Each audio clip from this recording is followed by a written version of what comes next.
All right, guys. I just want to talk to you about the rehab. Just if any of you are thinking about it or need it,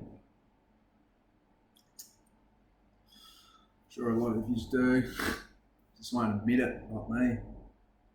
Um, yeah. So I've always had this picture I sort of painted about rehabs. I'm sure most of you are the same. Like sort of like a hospitalised sort of setup with white coats on and sort of heavily medicated, Well, that's how I seen it, and I was always scared to go, and I was always, I always used to say, oh, rehab's just fucking weak cunts, and I honestly thought it was weak, and I was like, I always can handle it on my own, and I always sort of did, or thought I was, like I was managing it, yeah, and I was, like I'd manage here and there, and but I always end up back on it, and so really, it wasn't really doing nothing. It was just going round and round the roundabout, And I was stuck on the roundabout. You could say round and round the merry-go-round. It's always it's fucking, never really getting anywhere in life. And yeah, so anyway, because I was hurting people so much and that, it had to be done. So I was stuck. I was scared. I was scaring myself. So sort of last resort thing. But anyway, so I rocked up and um, yeah, it's pretty weird. The owner come out and greeted me and that. And he's like, "How you going?" I was like, "I'm fucking sweating bullets, nervous as like, what is this place?" And they're really welcoming and they ran you through, put you through your room and that and um, yeah. So there's a few people and there's about 20 people in this one that I went to and like it's always been a thing for me to socialise and that without. I've always been scared of it. I've always been scared to socialise and talk to people. I've always been socially awkward and just an awkward cunt in general.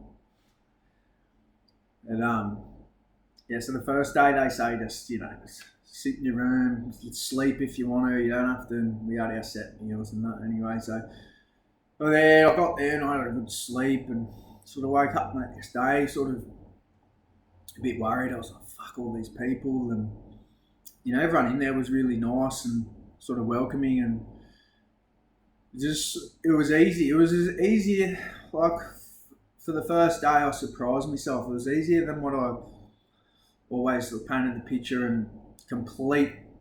It was honestly a complete different picture to what I painted and what I just said. It was such a different setup. It's just, anyway, so all the people were lovely and that, and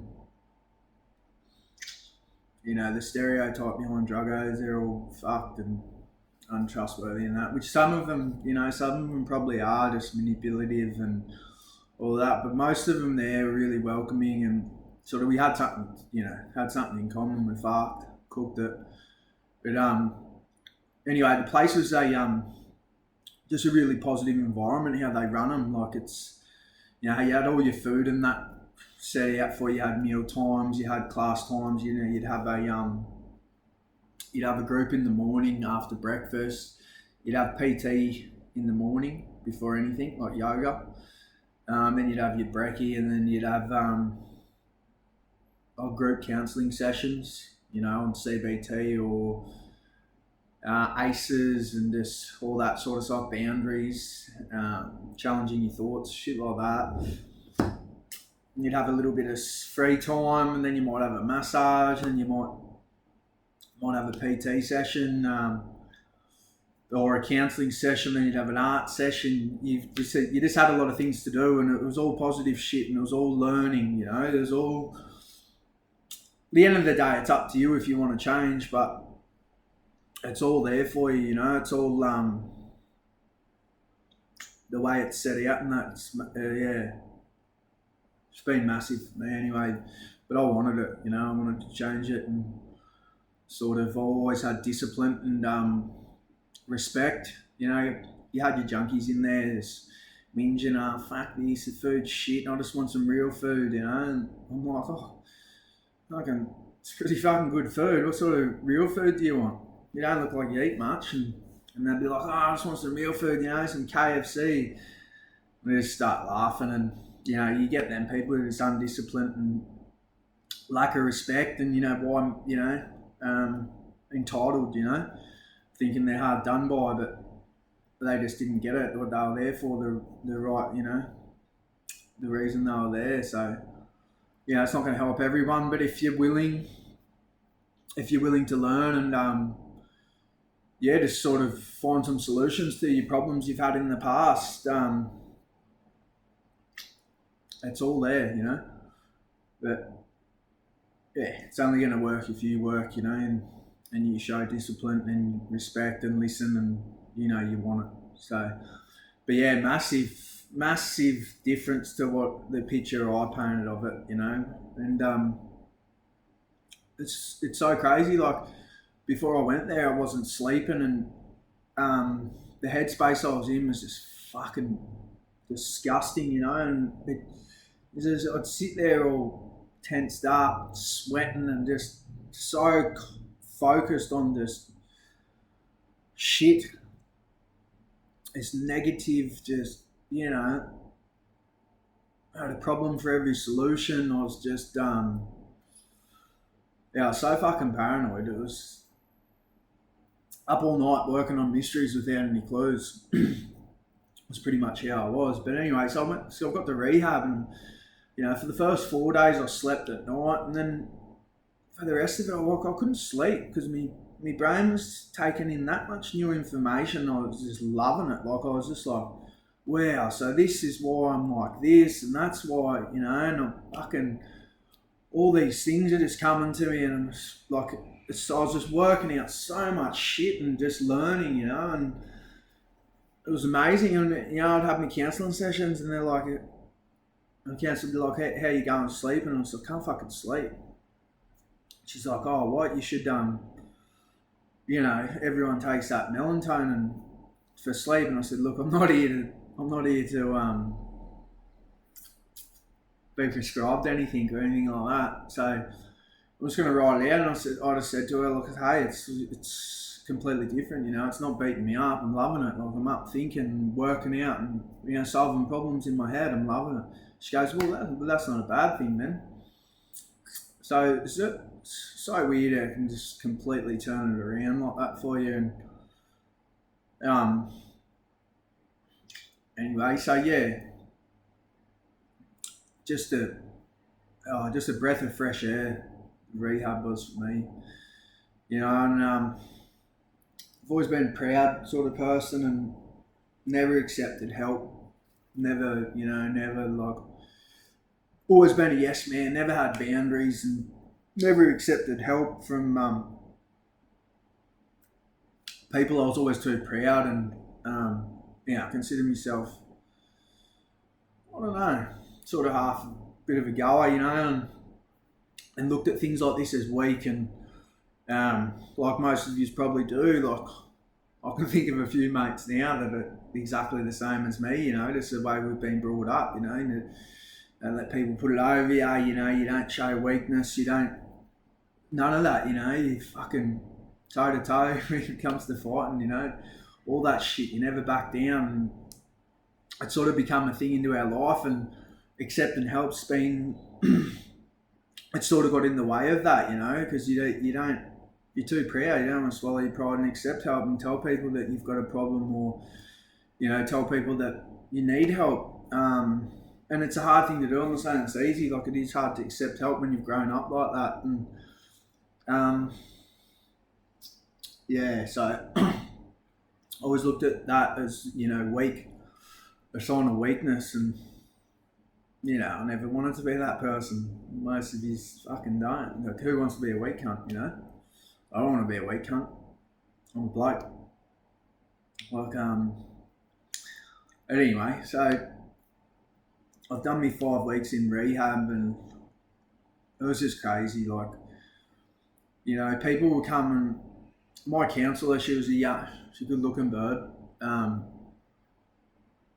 So the fantasy was there, fuck your count, I should say it, but there was a fantasy there, like a get me counsellor that she told me she was married, so there went the fantasy. But yeah, she was young and just sort of coming out of college, and everyone's there was, the group, there was like 5 counsellors, and everyone, knew who he's the good one, and she's no good, and everyone had their opinions, and I worked with mine, but I think it was about 3 weeks in when I really started getting some clarity and just figuring some things out, and by week 4 they were calling me Captain Recovery, like all the other blokes and chicks in rehab, because I was trying to help them. I was like, you're not getting it. They're here to help you. This is what they're not having a go at you. They're having a go at you because they can see you're personalising things on yourself, and it's a problem. This is what's led you here. And anyway, I was just pointing things out, trying to help people, trying to get people to see what it was really about. Because I, surprisingly, like in school and that, I was always dumb, and I don't know if I'm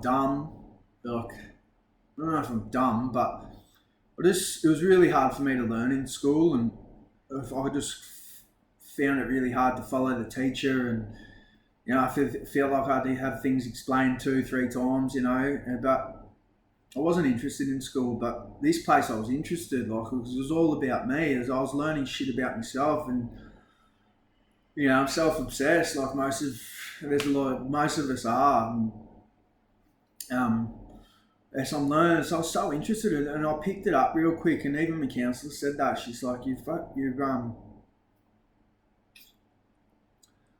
pretty switched on this. And so I'm trying to help people, and they started calling me Captain Recovery. And on the outside, like prior to going to rehab, I would have felt like that fucking nerd at school, and I would have hated it. I would have got embarrassed, I would have been red in the face, and then I would have rebelled and not been that person because of what other people thought. Because the way I grew up, it's not, it's not who I wanted to be, or not who mine and my circle of mates were. We weren't little nerds, and we weren't this and we weren't that, but the clarity I gained, and it was just interesting, and I was just learning so much, and thinking back on the way I was living before I went there, and how negative and putrid, and how much I was hurting my family, my mates, and all that shit. I was just, I just thought, fuck it. Couldn't give a fuck if you all called me Captain Recovery and all that, because at the end of the day, I wasn't in there to make mates, because, half of them probably relapsed, but I'll give them a bit of the benefit of the doubt, they probably haven't, but, I'm not there to make friends with other people like who I used to hang out with, I'm there to better myself. So I was sort of getting off on it, and I couldn't, for the first time in my life, I couldn't give a fuck what other people thought. And so it was a massive turnaround for me, just even that, and you write your life story about yourself, and then you write your future life story, and just even looking at, things where things went wrong, and how you could have put a stop to it so much earlier, and they're just some of the things that are so minor. And so what I've sort of realised in there and learnt, that I'm just, everyone's going to rebel when they're young, and they're going to experiment, and they're going to try alcohol, and they're going to try drugs, and, maybe it become a problem. Maybe they're addictive personalities like me, but maybe it won't. So everyone's going to do it, so there's probably no stopping people trying it. But some of the littlest problems I've been running away from, like just insecurities, I'm socialising, and just little fears like anxiety. So I drink because of anxiety, and then I take drugs, and then, so what I've realised in there is I haven't, I didn't want to go there because I thought it was weak. So what I've realised in there, I've pretty much been a weak cunt my whole life. Just running away from the littlest things, like a bit of anxiety, and because I feel uncomfortable when I'm in big groups, I drink. Like, there's such little things. Yeah, so it was hard to look at that and go, fuck you know. So, yeah, still fucks me now, but I could have put a stop to it early if I don't know, if I was educated on it, and maybe I wasn't ready, I don't know. Well, I might be at the age where it's time to turn it around, but so what I have, yeah. And the funny thing is, you do all this, and by the end of my 5 weeks, you got to do a future life story, and in my future life story, I thought about it, and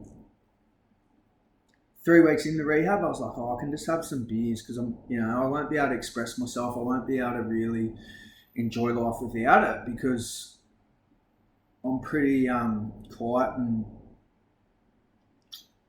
insecure and when I'm sober. So to me, 3 weeks in, I was like, yeah, just a couple of beers here and there just so I can express myself. But by the 4th or 5th week, I was like, fuck that. I haven't wanted to come here because I thought it was weak. I've now realised I've been weak the whole time, not facing these little fears. So you know what? My future life story is going to be, I'm going to face all these small little fears and life's going to be good. I'm going to get off that fucking roundabout I've been stuck on my whole life. It's not going to be easy. I'm going to have to face the fears. Like, it's fucked. But to face these small little fears, it's going to take time. Then I can enjoy my life and live my life sober and clean and start moving forward, And I even wrote in my future life story, the biggest thing, that thing I found out in there. Like, I said to everyone, I came into rehab not wanting to come here because I thought it was weak. Now, from what I've learnt in here, the real weak part will be going back to that sort of life, going back to hurting people, going back to hurting myself, going back to hurting my body, my health, just everything. Like,